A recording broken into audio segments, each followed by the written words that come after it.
یکیه که ما در رابطه به یک شخص حکم نمیکنیم، نه اون کافر میگم نه مسلمان میگم. هیچ من یعنی به عنوان مسلمانم قبول ندارم، تکفیرم نمیگم، در رابطه او چی میکنم؟ سکوت میکنم.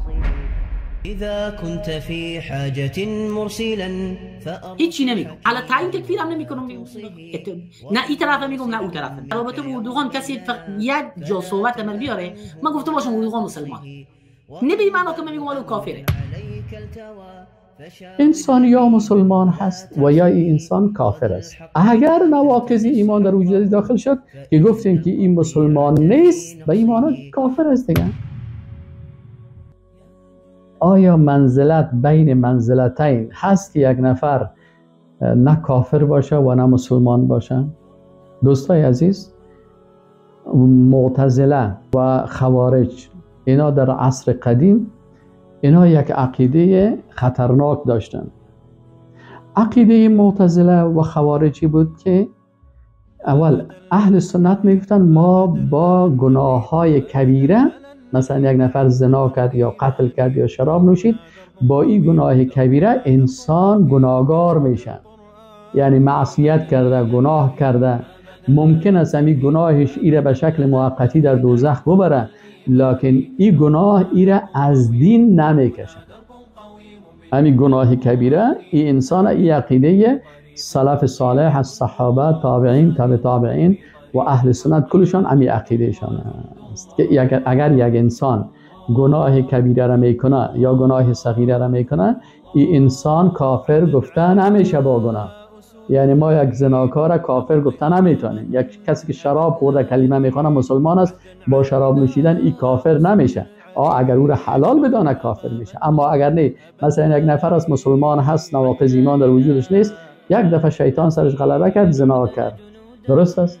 آیا امی زناکار کافرش میشه؟ نه خیر. عقیده اهل سنت و الجماعت، رسول الله صلی الله علیه و سلم در عصر رسول الله صلی الله علیه و سلم کسی زنا کرد و اعتراف به زنای خود کرد و صحابی بود و بالایش حد جاری شد، اما او بالایش حکم کفر نشد. حتی وقتی که یک صحابی او را بد گفت، رسول الله صلی الله علیه و سلم برش گفت که این تو توبه کرده که اگر به کل اهل مدینه تقسیم شود این توبه از کافی هست، پس این مسلمان هست. این عقیده اهل سنت و الجماعت است که با گناه کبیره کسی را کافر نمیگن. با اعمال کفری کافر میگن، با اعمال کفری، با اقوال کفری، با اعتقادات کفری میشه که یک نفر کافر شد.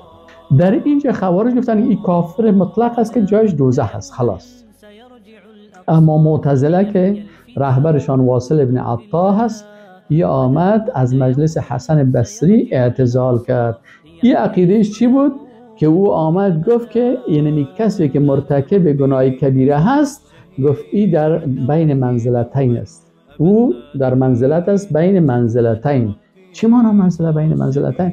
گفت نه کافر است نه مسلمان هست، نه کافر است نه مسلمان هست، نه کافری را گفته میتونیم نه مسلمانی را گفته میتونیم. چی هست؟ گفت منزله بین منزلتین است. و هیر علمای اهل سنت، فقها، علمای بزرگوار کل از اینا گفتن که عقیده معتزله به این منزله بین منزلتین، این عقیده بدعتی هست، این عقیده ناروا هست، این عقیده نادرست است. این عقیده است که واصل ابن عطا ایره کشیده و او گمراه بود. متوجه شدیم؟ اینال ما ایره نداریم. انسان یا مسلمان هست و یا این انسان کافر است.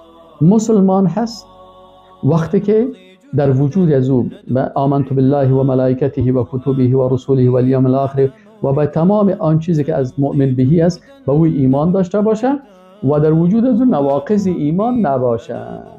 اگر نواقض ایمان در وجود داخل شد که گفتیم که این مسلمان نیست، به این معنی کافر است دیگه. وقتی که یک کسی میگه فلانی نفر مسلمان نیست، در نزد اهل سنت و الجماعت این شخص که مسلمان نیست یعنی کافر است.